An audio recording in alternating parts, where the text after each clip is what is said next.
Hey guys, it's Adam Harvey here. Hope you're all doing well. So I thought I'd carry on doing this walkthrough of the creation of a small section of music for a movie studio logo. Last time we looked at the process of just sketching out the initial idea on a piano and a little bit of the template as well. And we got this far. Let me just show you what we came up with against the video.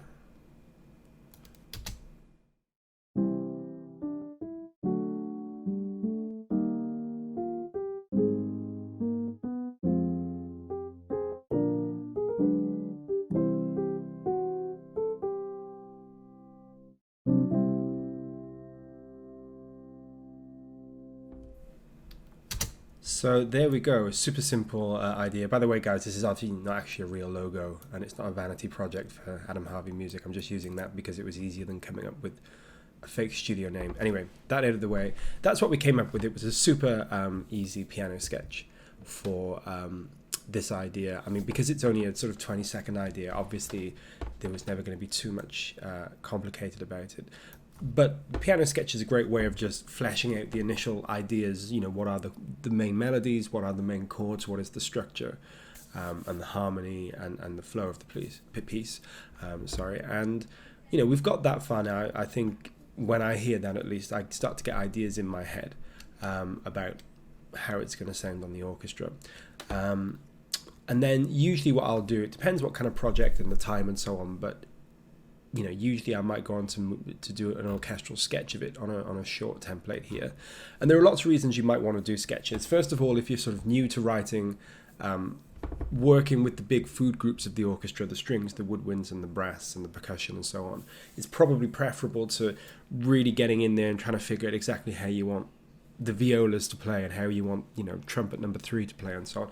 That can be a bit overwhelming. And I think if you're new to composing, it's best to sort of start with the big ideas, so moving maybe from the piano to just the big main elements of the orchestra and how you think each one should play a part in the music that you're writing.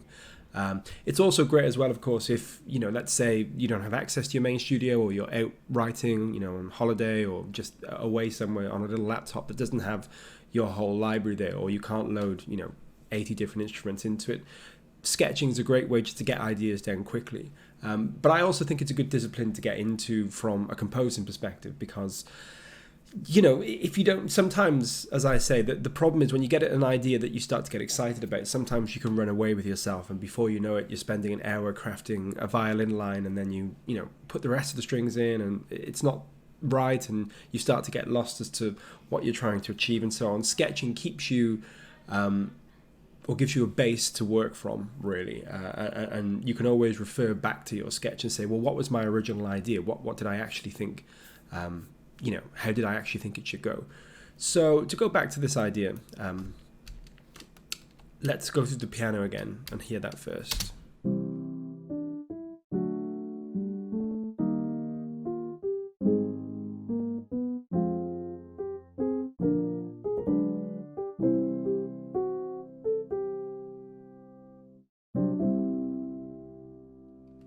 There we go. We can move this out of the way because we don't need the video.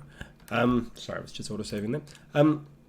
Yeah, so that's, you know, that's the sketch. It's a pretty simple thing, but obviously we're looking for a big Hollywood-sounding thing. It's going to be orchestral. We've already kind of narrowed down our options in a good way to what this needs to sound like. We're not going to be breaking out, you know, analog synths and EDM stuff, whatever. It's just going to be the orchestra as much as possible, I think. So I came down and created this really, really simplistic, very simplistic sketch. Sometimes my sketches would be more in depth. You know, if I'm working on more complicated music or a longer piece of music, I might do sketches that involve, you know, more complicated ideas, or work more in depth on the sketch before I move to the main orchestra stuff. This one's pretty straightforward, so I've actually kept the sketch pretty straightforward. I've kept it all on a single stave or single channel, should we say, for each instrument, or each instrument group. Sorry, the strings, the woodwinds, the brass, the choir. Sometimes what I would do, for example, if the strings get very complicated, I might load in another channel of strings, and then I can split them up. So I might have shorts on one and long strings on the other, or the melody on one strings and the supporting strings on another, so on. But with this one I didn't really feel the need to do that, so I shall show you the sketch I came up with. This is very simple. There's obviously no mixing, there's obviously no real attention paid to the dynamics of it, because there's so many instruments on each line that there's no point trying to craft each one individually. It's just the broad strokes. So here's the sketch.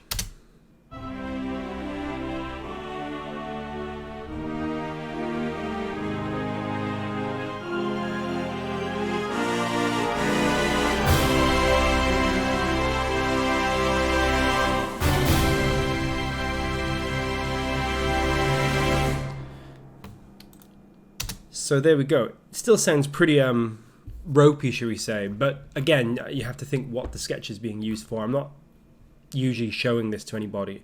I'm just thinking about my idea and how I can expand it to make use of the orchestra. So let's go through in a little bit more detail this sketch. Let's go through the strings and the woodwinds first. Let's go through the woodwinds, because I think they've got, if you listen to the original piano again very quickly, we just have chords, chords and melody basically.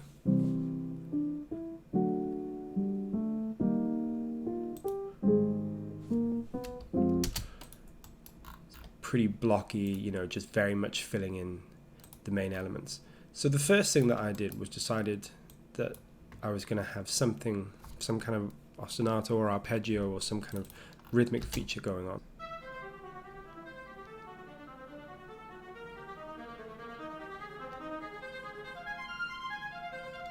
And I also put them on the strings as well. I haven't actually played them all in because they were interfering with the long notes, and I already knew what they were going to sound like from the woodwind, so I didn't have to put them all in. But basically together we have this.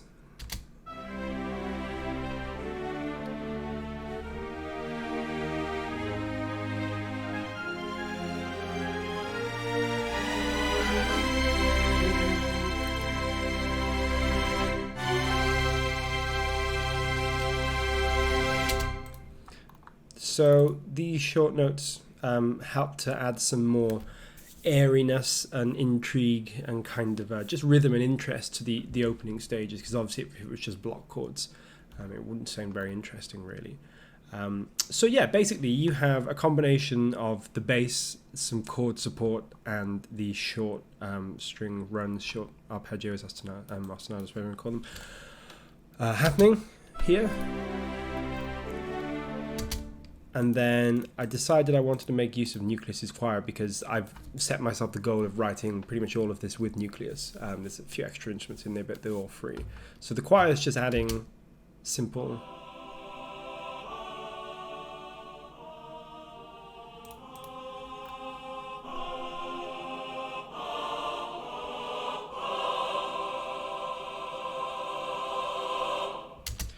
pretty straightforward, just sort of starting small, building in texture, starting to introduce more melodic material into the choir to sort of help support the strings and the brass as they get further into the piece, and then ending with the big crescendo, full chord.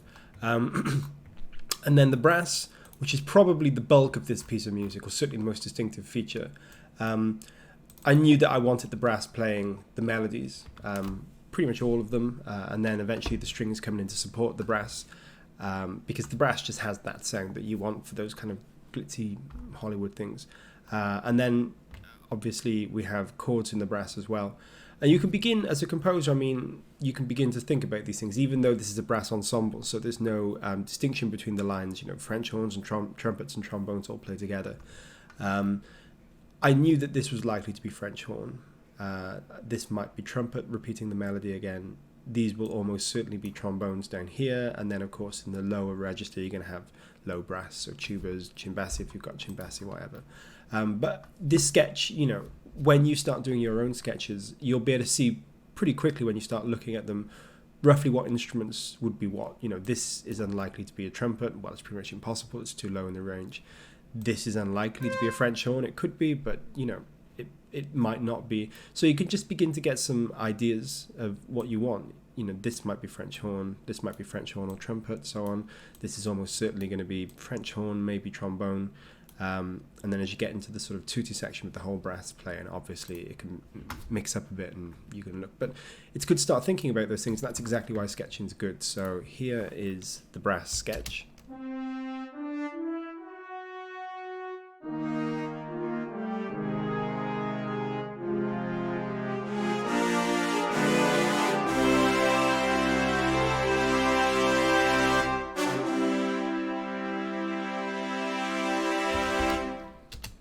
Yeah, so that's pretty straightforward. And then with the timpani and the percussion, to be honest, I just threw these in quickly just to give some of the basic support. You know, this is not going to be a heavy percussion thing. The percussion is really just being used in quite a traditional way to add dynamics, moving into new sections and to emphasize certain notes. So there's just some bass drum, I think some timpani, maybe some snare as well, and some cymbals. So yeah, bass drum. Then we have the timpani coming in. We have piatti, some snare.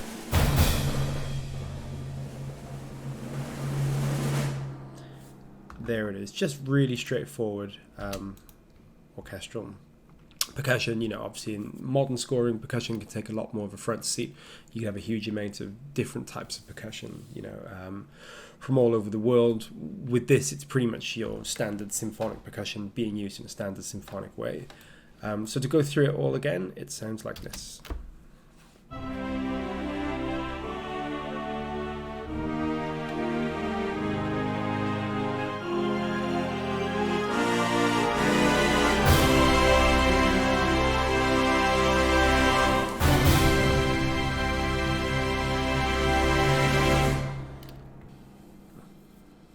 Now, as I say, this was never created to sound good, but it's created just to give me something to work from when I start to craft the main orchestra. And that I can always refer back to if I start getting confused about things. So now we're going to listen to it on the full orchestra, and you'll hear a definite step up, partly because obviously it's the full orchestra, so it's a lot more detailed, and also because I've spent a lot more time crafting each line. So this is straight out of the box. I have done some mixing, which I'll show you a bit later on, but this is literally just with some reverb, Valhalla room reverb on the different sections, and it sounds like this. So this is how we go from sketch to full score.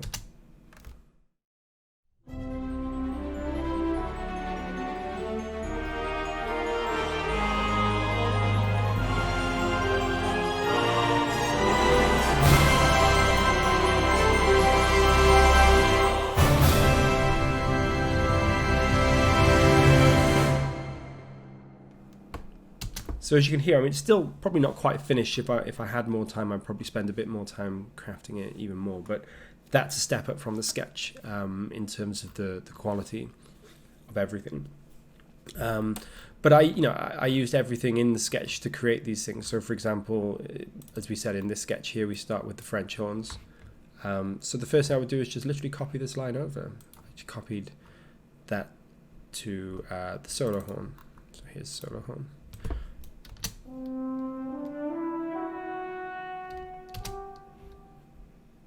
And then I decided to do the next part on the solo trumpet. So if we play them both together.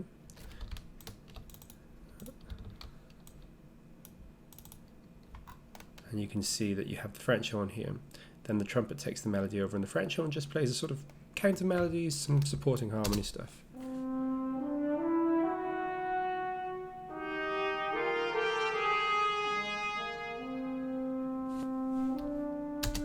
There we go. So that all sounds pretty good. Then obviously we're using, it's just expression and mod wheel data just to shape the lines. And then we have the key switching at the bottom here, which I don't think there is any key switching in the solo stuff. We'll go into that in a bit more detail. But yeah, so you can hear how the lines have a movement. And to be honest, to get this stuff is just trial and error. And the more you do it, the more experience you'll get at it. But broadly speaking, think about how the instrument is played.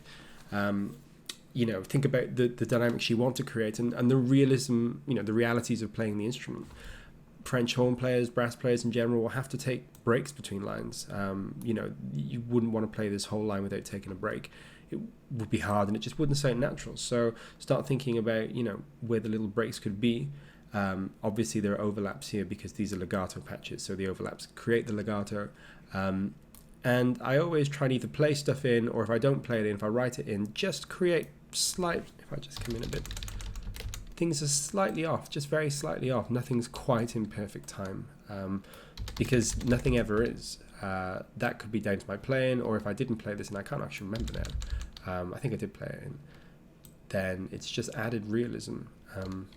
So yeah, to show you, how I shape it, watch the mod wheel and expression data, just creating some swells in the middle of these lines. I'm actually not the best at doing this, but it just helps to create something more realistic.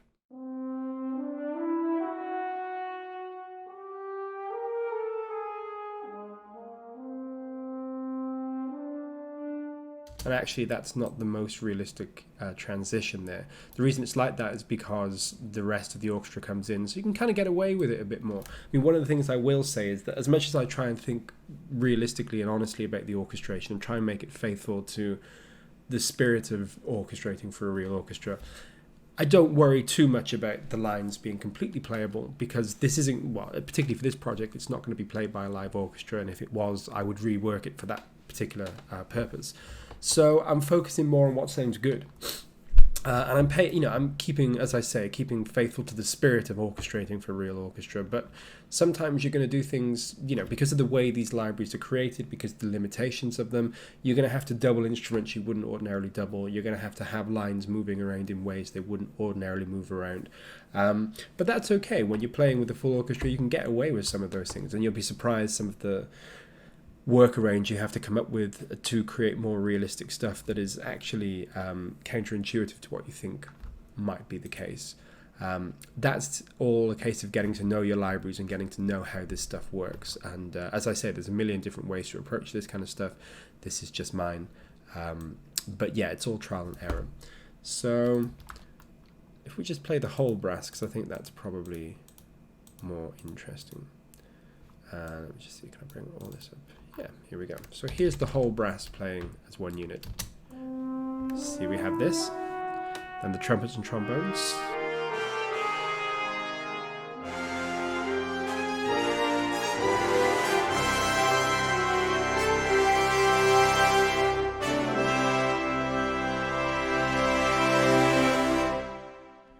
I really love the sound of Nucleus. Like I said, it's a pretty sort of small library in terms of the range of articulations, but that sound is just unbeatable. It's really, really good. So yeah, pretty much exactly what we had in the sketch. We have the French horns here, and then we have the trumpet sort of taking over, and then we have a build here where the trumpets and the French horns take over the lines together, and then they're supported by the trombones and the low brass. And then by the time we get to here, it's all systems go. We have the trumpets up here playing chords, trombones, tubas, low brass down here playing chords, and then this is the French horn playing that little melody in the middle of it all.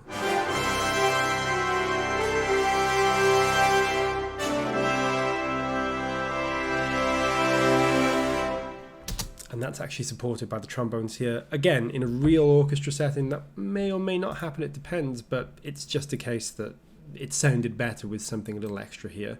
I tried to keep roughly in realism with, basically there are 3 trumpets here because I think there are 3 trumpets in the library. There are 3 trombones, so I've tried to keep, but I don't worry too much about that. If occasionally I suddenly branch a 3-part harmony out into 4 parts or whatever, I don't worry too much about that. Again, I'm looking for the sound that's coming out of the box, and I'm not worried too much about, how faithful it might be to an orchestra. That might be different if I ever knew that the project had a chance of being played by a real orchestra, but to be honest, I think you have to approach that as a separate thing.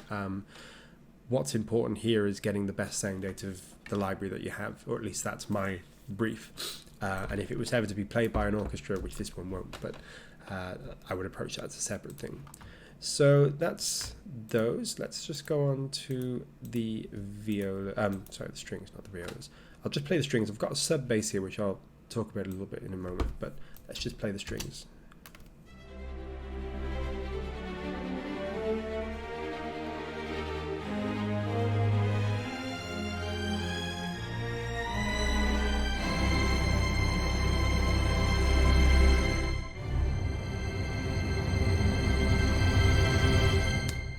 The first thing I noticed listening back to this is actually those strings could do some work. There's some jumping around a bit around here. Again, because this is just a test project, I haven't spent quite the time I usually would. But just to go through it, it's the same thing as the sketch again. We have the violins playing those little quick runs, or not runs, but sort of quick rhythmic patterns around here to support. We have the violas playing the chords, and then we have the bass and cello sort of playing the bass here. And then as we move on further through the piece and it builds in intensity, suddenly we have the violins splitting out, supported by the violas playing this central melody line, and then eventually it all breaks out into the the full chord, and we have the cellos here supporting that little French horn line, so you can just hear.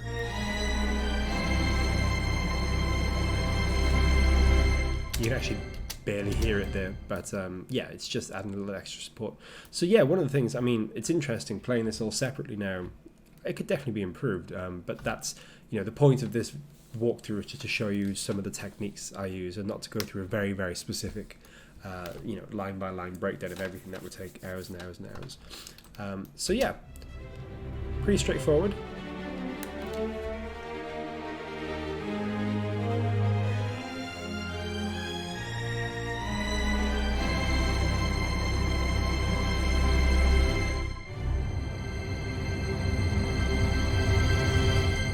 Just making use of the key switches here to change up the sound. So obviously we're going to have shorts here.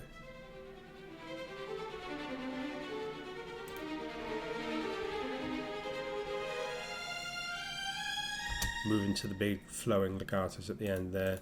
I think the cello and the bass are all pretty much just legato stuff, or sustained stuff. The cello is playing a kind of counter melody. So for example, let me bring in the trumpet and the horns here, and you'll hear.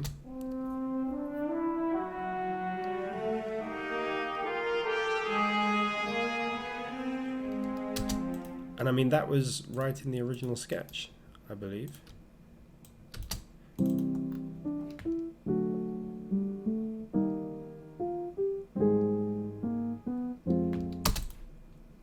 There we go. Again, the importance of sketching, because I knew that I wanted that feeling. Didn't really know exactly what instruments, but I worked it out bit by bit, and yeah. So now we have it in the brass and that there. And I think that might also be in the woodwinds. Maybe not. Oh, I seem to have lost my bassoons though. That's weird. I did have bassoons in this, but they seem to have disappeared. So. Never mind, we're not missing them too much. That's so strange though.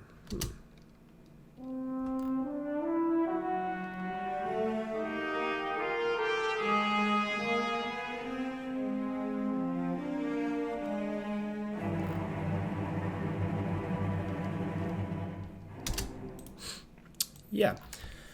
That is very annoying about those bassoons. I have no idea where they've gone. They must have disappeared when I saved. Anyway. Just to move on to the woodwinds, which are not going to sound quite as complete without those bassoons now, but I'll show you the main parts. There's flutes playing, supporting the violins in those short notes.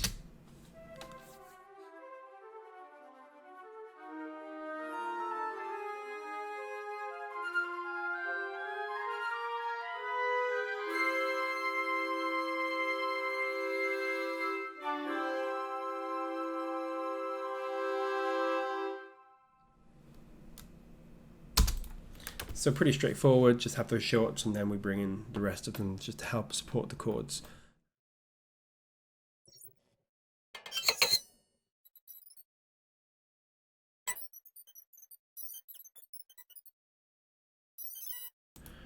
The woodwinds first.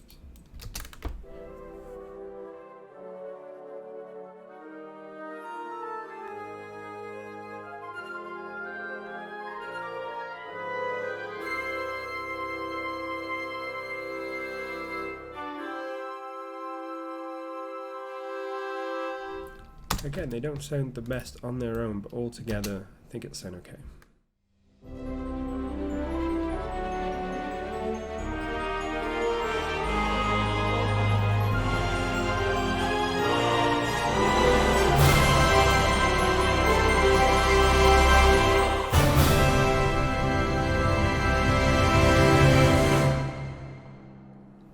Sounds good. Let's just go through the choir.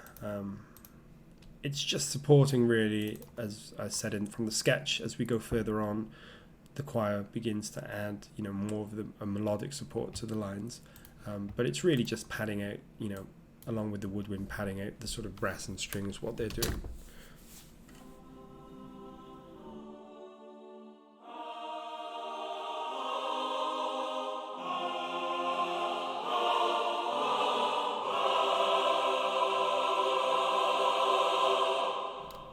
Yeah, pretty straightforward stuff, not a lot to mention there.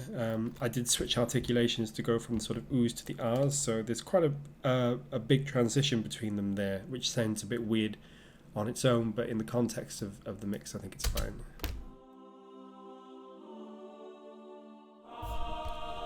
See that change there.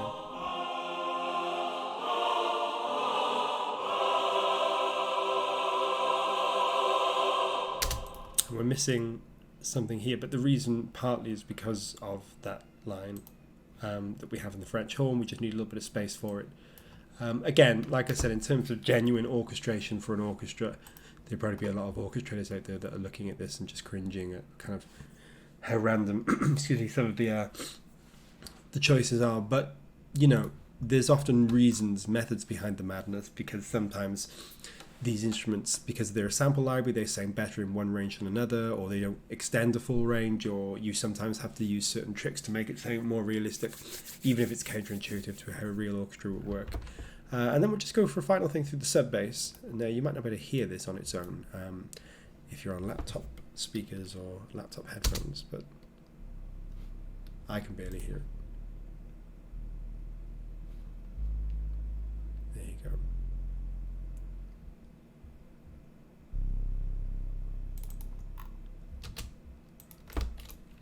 Probably. Actually, no, after. Yeah, that's better actually. This sub bass is very subtle, but it's used an awful lot. It's one of those key tricks and tips for anybody writing modern music. But to be honest, I think it's a technique that's been used a long time.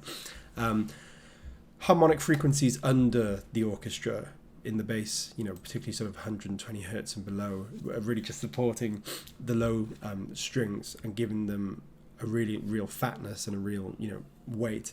It's interesting. When I was looking at the short score for Jurassic Park once, I noticed that it's part of the score is mentioned bass synth.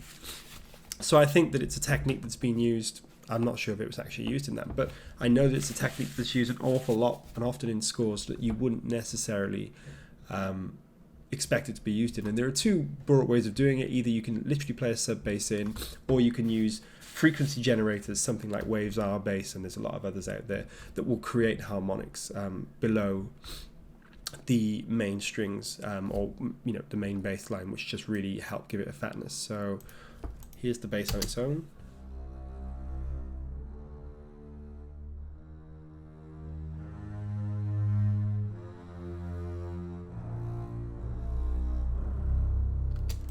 And then with the sub bass, you just notice a sort of a small but significant change.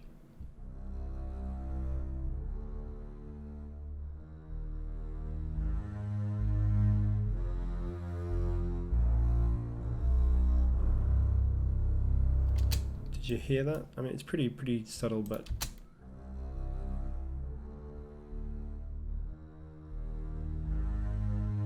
I think it's most clear here. Without the bass. You really notice it. It's a really handy technique to use, and I'm very confident that it's used an awful lot in pretty much any score. As I say, either a sub bass is played in, or there's some kind of harmonic generation, automatic generation of the sub notes. But that's a very good technique to get into. I'm actually just using for this sub bass free sub bass by Spitfire Audio, the Opus sub bass that's in the Lab series. I could have made one using a simple sine wave with a synth, but I just checked this one in just to see what it was like, and it worked fine. This one doesn't need a lot of sub bass, but I just think it helps to give it some support and some weight, particularly in the big sections. So that's the whole orchestra playing together. Now I've turned all my mix stuff on, and we'll do a separate video with the mix stuff, but I'm just going to turn it back on. I've done very little mix into this, but I have done a bit, and it does make a difference. So I'm going to pop it all in now. As I say, I'll do that in a separate video because I think that probably deserves a bit more time. So here's with the mix, and kind of, I mean, it's not a master's not the right word, but something on the master bus that just gives it a bit more presence. So here's everything sort of together, and I guess the near enough finished output. I mean, as I say, I could definitely improve this, but I think for the purposes of a walkthrough, it's pretty tight now. So here we go. Let's just play it through with this as well, just to sort of get an idea of the whole thing.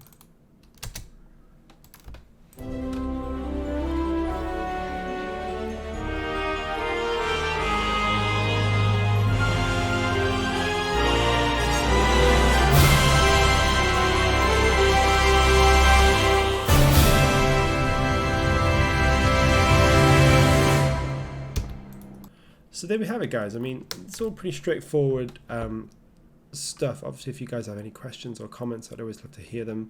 And we can go through in a little bit more detail some of these sections if you wanted to. But again, this was sort of more of a brief walkthrough of how I would do things moving through the stages. So yeah, let's just go through one more time just so you guys can sort of hear how we've evolved along the way. Let's do the piano sketch, and we'll just put the we'll just put that down here. So this is what we came up with first. And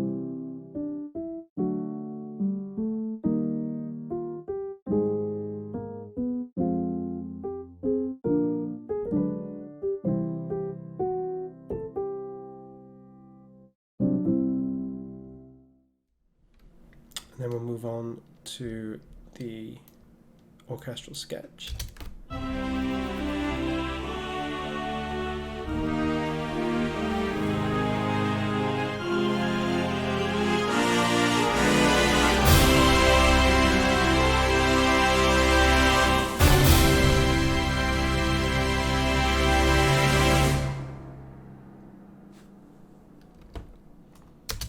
So still pretty basic, but you're starting to get an idea of how the orchestra functions in the piece, what the main lines are and so on, and this is a good base to then go off and do the main score. And I sort of have everything here that I need then to go on and do the final thing, which is this.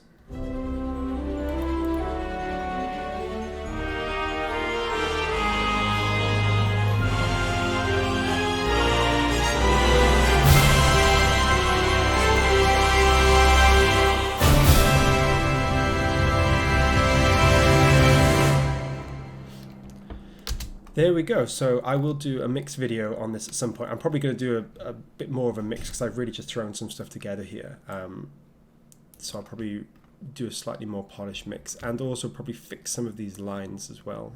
You know, just probably the bassoons that I put in a hurry just then, and so on and so forth.